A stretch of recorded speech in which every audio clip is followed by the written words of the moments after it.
Salamu alaikum warahmatullahi ta'ala wa barakatuh. An b'a fɔ abonné cɛ a muso denmisɛn ani mɔgɔkɔrɔba bɛɛ lajɛlen k'a ni ɲantuma k'a tun kɛra fama ye ma kɛ ɲinɛ ayiwa an y'an sen fa biribiri tuguni ka na teliko kɔrɔ ka na lamaga Usazi salamu alaikum i b'i ka abonné bɛɛ lajɛlen fo nin waati in na. Wa alaikum salam wa rahmatullah. Buran b'i fo kanubaga lamɛnnikɛ jamakulu bɛɛ lajɛlen fo Mali kɔnɔ ani Mali kɔ kan ko n'u ka émission mandi sigilen n'o ye bana kɛnɛ ye ka se ka mɔgɔw furakɛ k'u t'u sigiyɔrɔ n'u kɛyɔrɔw la an y'o de fɔ an tɛ ko dɔn ni bɛɛ ye anw de bɛ taamasiyɛn f'i ye ka bana la k'i to i sigiyɔrɔ la i b'a dɔn k'a fɔ ko ni bana in bɛnna k'a sɔrɔ i ma ta i tɔgɔ ma k'u sɔgɔlen to page in na k'u abonné u ka partage kɛ kosɛbɛ u ka aimé k'a like u bɛ courage di an ma kosɛbɛ baara in na an bɛ yɛrɛ fo k'i baara ɲɔgɔn bɛɛ lajɛlen fo ala k'an bɛn sababa ma alhamdulilahi rabbil alamin Usazi bana dɔ kelen don ka diɲɛ mɔgɔw ga kamana na bana in dunan kɔni don anw fɛ yan anw t'a dɔn mais san damadama in kɔnɔ bana in bɛ ka makosa ani tiɲɛni min don jamana in kɔnɔ a ka bon hakili ma o tɛ bana wɛrɛ o ye kooko de ye mun de b'aw bolo ka fɔ kooko kan ani fura jumɛn b'aw bolo ka kɛ kooko la ala k'an bɛn sababa ma kooko ye bana min n'a ka gɛlɛn kosɛbɛ maa caman fana bɛ kooko fɔ tɛ kooko dɔn i b'a ye kooko ye bana ye a fɔbaga cayara jamana in kɔnɔ bi diɲɛ kɔnɔ bi mais a furakɛba man ca bana don bana min n'a fasayalen don a bɛ se ka hadamaden sɔrɔ san damadɔ k'a sɔrɔ i yɛrɛ ka jateminɛ t'a kan a bɛ se ka hadamaden sɔrɔ san damadɔ k'a sɔrɔ e yɛrɛ t'a dɔn k'a fɔ ko bana kelen min b'i la bana caman b'a fɛ jamana in kɔnɔ yan nɔ n'i y'a sulu lajɛ i bɛ taa sɔrɔ a bɛ kooko de la kooko de bɛ n'a ye hadamaden ma kooko yɛrɛ bɛ sɔrɔ cogo di dumuniw o y'a sɔrɔ cogo dɔ ye maa min bɛ k'a fɔ k'ale ka dumuni fanga gɛlɛman dumuni ka ca dumuni kolo gɛlɛmanw dumuni minnu bɛ n'u u tɛ yɛlɛma hadamaden kɔnɔ joona n'a tɛ kɔnɔmagaya demande hadamaden na o bɛ na ni kooko ye hadamaden na o tɛmɛnen kɔfɛ ka bɔ yen tuguni mɔgɔ min y'o ye a kɔnɔ bɛ ja o tigi bɛ kooko sira kan kooko fana ye qualité fila ye kɔnɔbolita bɛ yen a kɔnɔjata bɛ yen nka kɔnɔbolita ye o man ca anw fɛ Mali la yan wa kɔnɔjata in bɛ se ka min kɛ hadamaden la ni kɔnɔbolita y'a tigilama sɔrɔ dɔrɔn a b'a mago sa o la kooko fura utiliseli mɔgɔw ka kɔlɔsi u ka furaw ɲini a ta yɔrɔw la u ka furaw fana woloma tuguni kooko ye bana n'a bɛ mɔgɔ min na o b'a sɔrɔ k'a daminɛ kanfasa ka taa bila fo senkɔnti kuma a bɛɛ b'a tigilamɔgɔ dimi a b'a sama tuma bɛɛ sariya b'a la tuma bɛɛ farikolo ka girin tuma bɛɛ a découragélen don kooko taamasiyɛn don o tɛmɛnen kɔfɛ ka bɔ yen tuma bɛɛ a tigilamɔgɔ kɔnɔ bɛ kulu a bɛ fiɲɛ bila a yɛrɛ ma o ye kooko taamasiyɛn ye tuma bɛɛ a tigilamɔgɔ kɔnɔ kɛrɛw bɛ to k'a sɔgɔsɔgɔ a hakɛto bɛ kuma kan bana ɲɛfɔ don i b'a sɔrɔ banakɔtaga kɛyɔrɔ ni a sigira waati dɔw la olu bɛ to k'a ɲɔgɔnɲɔgɔli ka kɛ i n'a fɔ fɛn ɲɛnama b'a kɔnɔ a bɛ taama a kɔnɔ n'a nana tɛmɛ o kan a bɛna commencer a b'a dimi donc n'a nana tɛmɛ o kan sisan a bɛna commencer a bɛna ni basibɔ ye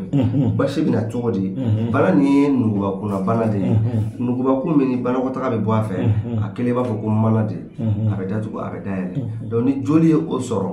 ni a bɛna dayɛlɛ ka banakɔtaga latɛmɛ a b'a dayɛlɛ forcément i bɛna sɔrɔ bɔtɔla de bɛ bɔ ni banakɔtaga ye ni joli ye dɔɔni i b'a sɔrɔ tuma dɔ la a siminen don o bɛ kɛ sababu ye ka kɔlɔlɔba se a tigilamɔgɔ ma nka a b'o kɛ tuma min na o b'a sɔrɔ a ye san caman de k'i la i yɛrɛ tɛ a kalama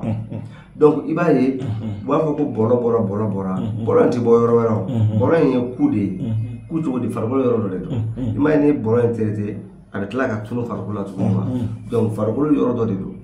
donc ni kɔnɔnata in de mɛnna sisan a bɛna poyi kɔfɛ a bɛ sɔrɔ ka bɔlɔ in labɔ n'a ye bɔlɔ in labɔ tigilamɔgɔ tɛ se ka sigi a tile sigilan kan kuma tɛ moto sanfɛla ma kuma tɛ mobili kɔnɔna ma tuma bɛɛ i b'a fɔ ko tasuma bɛ ale kɔrɔ k'ale mara kalaya o b'a sɔrɔ waati bɛɛ lajɛlen a tigilamɔgɔ kɔnɔ sufɛlen don ni ɲɛgɛnata wulila a bɛ sɛgɛn a bɛ tɔɔrɔ a bɛ maɲumatɔ ko ni mɛnɛkɛw kɛ n'i ye kooko taamasiyɛn ye donc kooko ye bana ye n'a ye hadamaden sɔrɔ a bɛ fasasiraw de labaara kosɛbɛ a bɛ fasasiraw giriya a b'o lasaliya bon kurusidala dun fana filɛ o ye cɛya ye o de ye fasa ye donc i b'a ye a bɛ jouer o kan a bɛ commencer ka farifaga bila o la a bɛ commencer ka sumaya bila o la n'o ye ka a fari fa waati bɛɛ lajɛlen kɔnɔna a bɛ kɛ sababu ye ka nege fana dɔgɔya donc i b'a ye waati bɛɛ a tigilamɔgɔ hakili tɛ dilan yɛrɛ fan si kan kooko bɛ kɛ hadamaden na ale bɛ kɛ sababu ye tuguni ka cɛya ladon dɔɔni fo k'a dɔgɔya parce que fasa mana ɲɛnamaya fasa bɛ bɔ ni fasa banana dɔrɔn a bɛ fara ɲɔgɔn kan donc kooko bɛ nin kɛ hadamaden na nin min bɛ ka fɔ nin bɛɛ de ye kooko kɔnɔjata ye donc o la n'o bi maa min na fɛn damadɔ bɛ yen i b'i kɔlɔsi o la sinon n'i y'o fɛn ninnu dun don o don i b'a ye o don a bɛ k'i b'a fɔ ko tasuma de b'i kɔnɔ a fɔlɔ-fɔlɔ o ye gan ye gan bɛ dumuni o dumuni na ka caya n'i y'o dun a da bɛ kɛ komi tasuma b'i kɔnɔ o don o kɔfɛ nɔnɔ kɛnɛ n'i y'o dun ka dantɛmɛ don o don a bɛ bana ye a b'a juguya o kɔfɛ sogo bilen i komi misi sogo n'a ɲɔgɔnna ninnu minnu ka girin n'i y'o fana dun don o don a bɛ kɛ sababu ye a bɛ i tɔɔrɔ o don fana kɔnɔna na donc n'a b'i la k'i degun i b'i hakili to nin dumuni ninnu na i b'olu invité fo ka taa lafiya don i ka ko la a ma f'i kana dun pewu dɛ mais i b'a nɛmɛ ala k'an bɛɛ sababu ma donc nin ye ko sɔrɔ cogo ani n'a b'i la a bɛ fɛn minnu kɛ i la n'a bɛ mɔgɔ min na sisan an bɛ se k'i dɛmɛ k'a furakɛ mais i bɛ traitement de kɛ wa n'i bɛ traitement fana kɛ tana minnu fɔlen filɛ i ye i b'olu dan sigi i bɛ sogo nɛmɛ ka gan to yen ka nɔnɔ to yen i ka kɛnɛya nɔfɛ bana caman bɛ ka fɔ fanga dɔgɔya cɛya ka dɔgɔ ko de b'a caman kɔfɛ parce que ni fasa ɲɛnɛmayara dɔrɔn ka fasa la kɛnɛya fɛn caman bɛ yen nɔ o bɛ taa fɛn yɛrɛ sababu ye min ye n'o ma bɔ yen i b'i yɛrɛ sɛgɛn donc bana a sulen min n'o furakɛla dɔrɔn niveau bɛ lafiya wala minnu bɛ boli la k'a fɔ ko cɛya ka dɔgɔ walima ka dɔ fara a kan u ka kɔgɔ fura ɲɛnama utiliser dɔrɔn o su ka laɲini ma ala k'an bɛɛ sɔn ma ni tun ye ɲɛfɔli ye k'a kɛ ko ka an balima cɛman ni musoman bɛɛ lajɛlen ye o kosɔn ka se ka faamu sɔrɔ a furakɛ cogo a n'a sɔrɔ cogo ala bɛ min kɛ adamaden na nin ye kumaba damadɔni de ye an bɛ se ka min fɔ mɔgɔw ye u ka se k'u ta an'u bila dɔn maa minnu mɔgɔw fana bɛ kunnafoniya wɛrɛw la olu bɛ se ka kuma an fɛ numéro minnu bɛ tɛmɛ video jukɔrɔ kunnafoniya wɛrɛ minnu bɛ yen u bɛ se ka ɲininkaliw kɛ an b'u jaabi i n'a fɔ an b'a dɔn cogoya min na n'a bana fana bɛ mɔgɔ min na an bɛ se k'i dɛmɛ cogoya min na an b'o ɲɛf'i ye ni Alahu taala ka jɛn ye ala k'an bɛɛ sababu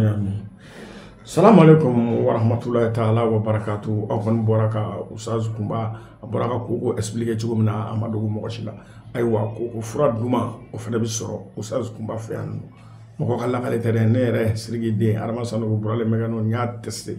ne ti don diɲɛ ko foyi la ne m'a kɔrɔbɔ n ti don diɲɛ ko foyi la ne m'a sɛgɛsɛgɛ n y'a sɛgɛsɛgɛ ka tiɲɛ de y'a la o de y'a to an y'an micro ta ka boli ka na o jɔ a da kɔrɔ k'a ɲininka a dala ka na Ustaz n'Ala sɔnna a ma an b'a fɔ abonnéw bɛɛ lajɛlen k'u ko abonné nin page kan u ka nisɔndiya n'u ka wasa a bɛ nin page in de sanfɛ a k'an bɛɛ sigi wɛrɛ la